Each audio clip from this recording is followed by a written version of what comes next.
Òkodoro Yorùbá tẹlifíṣàn ẹ̀ṣọ́ ní mara igba lé àṣà ní fa orílẹ̀-èdè sókè. Òkodoro Yorùbá tẹlifíṣàn kí ló fẹ́ tó bá ń bẹ̀. Ìdí ọdún là bẹ́lẹ́jọ́ máa wò ó níbi gbogbo àti nígbà gbogbo ohun ọ̀tún dúró dè ọ́ ń bẹ̀. Òkodoro Yorùbá tẹlifíṣàn.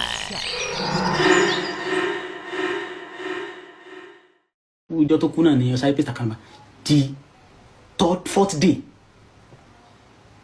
mo tó post mi rẹ̀ ti mọ̀ pé Sanko ti kú ní ọjọ́ yẹn gangan pé instantly tán gbé Sanko jáde tó kú pé ó bóyá either shock or internal bleeding because mi ò rí máàkì lára ẹ̀ inú mi tó dùn pé kì í ṣe bóyá ó kú pé ẹ̀wà orí lọ àpádà ẹsẹ̀ dà. Ibo ni apá gé lọ, ibo lórí gé lọ. It's very fresh. Even after 48 hours again, very fresh and clean. Like pé yàn sùn, like ó yọ lọ tí ó fi sùn pé kó má jí. Ó sùn kò jí ni. Àwọn èèyàn tó wà òkè bá àkókò lọ ó fi jẹ́ accident ó yọ lọ. Débi ọ̀rọ̀ accident ọ̀rọ̀ kíní lọ́la náà àgọ́ tó kàn sí that side. BBC tó wá àgọ́ tó kàn. Mọ́mí Sanko tó ń sọ wípé òun ni breadwinner family àgọ́ tó kàn. I get reason for everything wey I post. The reason why I say my friend is not dead, is resting, àgọ́ tó kàn. The reason why I post because mo post pé don't hear the fake rumor. Ọ̀tọ̀ ni mo pé táwọn èèyàn máa ronú lọ pọ̀. Ọ̀rọ̀ táwọn èèyàn sọ yẹn about the rumor don't ẹ má kọjú ikún sí. It's not because I want to say I want to prank pé my friend is not dead. It's not because of that. But mo ti gbogbo online that na say don't hear about the rumor. Mi sọ pé bóyá kò tí kú gbà yẹn. I don't say about that o. Mo sọ pa yẹn pé bóyá yẹn sọ pé kò tí kú ló jẹ́ post pé kíni o.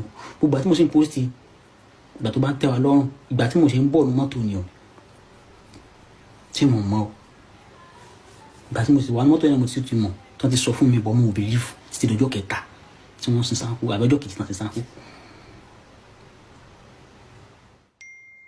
Afa ọ̀rọ̀ rẹ tó bá bọ́ sọ́nà tó sọ̀rọ̀ kan mo fi ọlọ́run tó dá mi wá ọ̀rẹ́ yóò lè pa mí lẹ́kùn o ní wọ́n rà pé ọ̀rọ̀ tí mo gbọ́ online kan wọ́n trauma mi o bọ́ ẹni tí tó ń gbójú lójú mi kò ju family àti memory mi àti Sanko lọ and the reason why I did not tell him kó tó di gbókú pé ó fẹ́ pé báwo ló ń ṣe fẹ́ mọ ilé yẹn ìbá sì ti mọ̀ ìbá sì ti máa dé àwọn tá a ti ní project tí mo ti nílẹ̀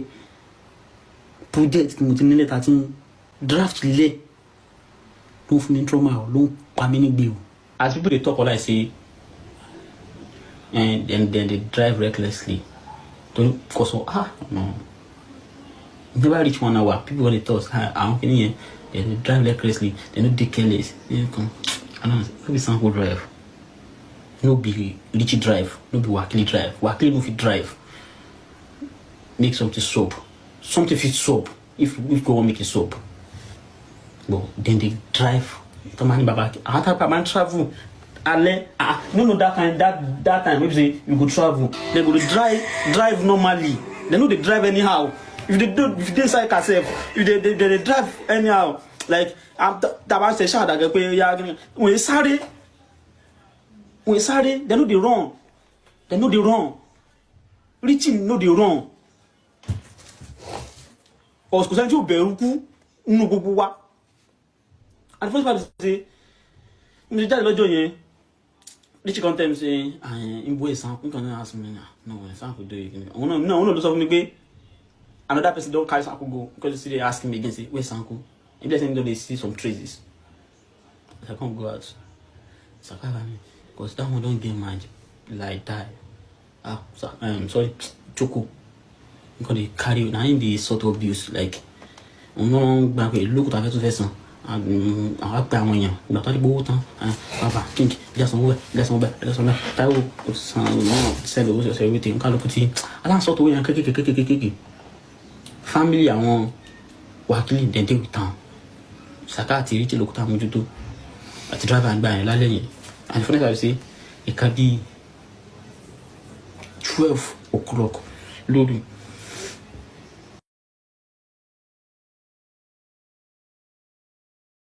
ọ̀pọ̀ ní hospital yẹn náà àwọn ọ̀pọ̀ hospital yẹn náà so kí ló kọ́ rẹ̀ èmi àti Choco àtàwọn ilé ló kù so make I no lie that day gangan I don't know say Sanko don die but I no believe say my husband if they no show me like this even if they show me I don't feel believe my parents they ask me say how will be I tell them say you just pray say Sanko never die I want to say maybe my mom don't hear say he don't die I'm going to say I'm not worried Adeboye die sometime ó tún jí padà Ọlọ́run á fún second chance mi pa mi no gba Sanko second chance no possible now so ó di bí ọwọ́ one I can't tell them say okay mi àti Saka àti gay kan mama gay ni àtàwọn family Wakili I can't tell them say I'm to ṣẹlẹ̀ me I no like make I dey inconvenience person Choli Taiwo tèmi ma ko driver na come dey go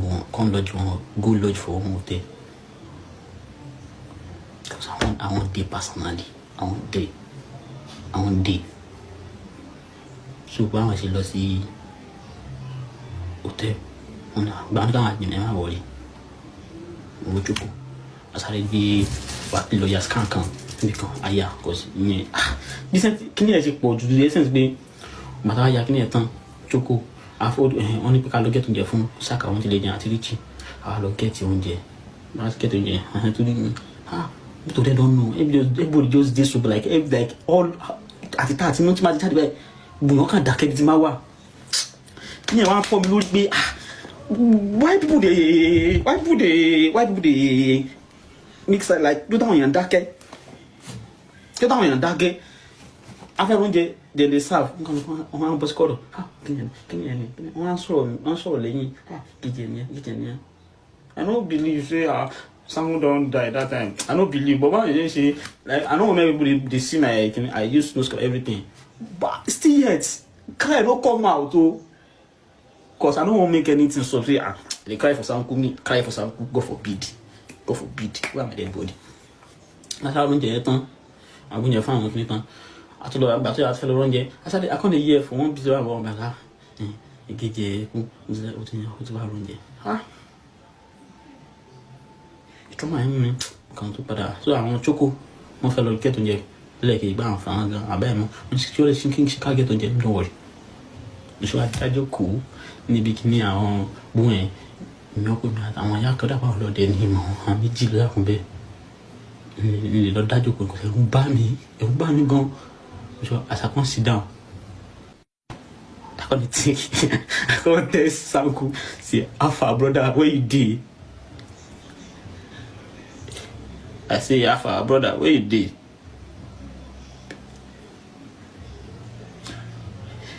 listen to this because na money that like be oru contest am brother where you dey reply me now Sanko to say if I test am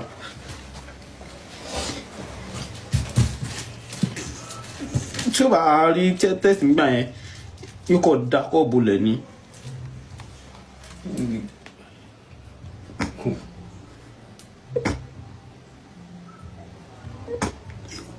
if I message am like this if I message Sanko like this you see if I message am ẹ̀jẹ̀ tí o bá dey reply message ní 12:19 he call me back 12:20 and I say I don't charge phone that time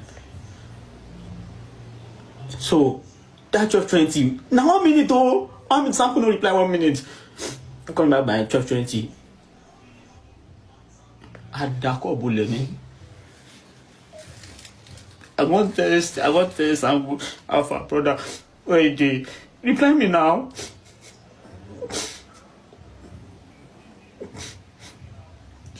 I still call her normal call.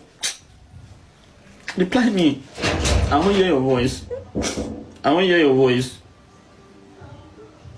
Charlie. Who be that? I want to hear your voice. Reply me. Even if the last time you reply me. No time for that.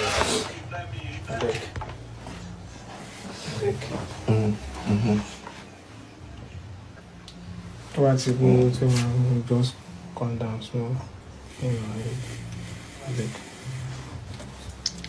That time, I don't think you don't know. Calm down. I'm slow. That time, I don't see believe anything. She be go outside. Òkodoro Yorùbá tẹlifíṣàn ẹ̀ṣọ́ ní mara igba lé àṣà ní fa orílẹ̀-èdè sókè. Òkodoro Yorùbá tẹlifíṣàn kí ló fẹ́ tó bá ń bẹ̀. Ìdí ọdún là bẹ́lẹ́jọ́ máa wò ó níbi gbogbo àti nígbà gbogbo ohun ọ̀tún ń dúró dè ọ́ ń bẹ̀. Òkodoro Yorùbá tẹlifíṣàn.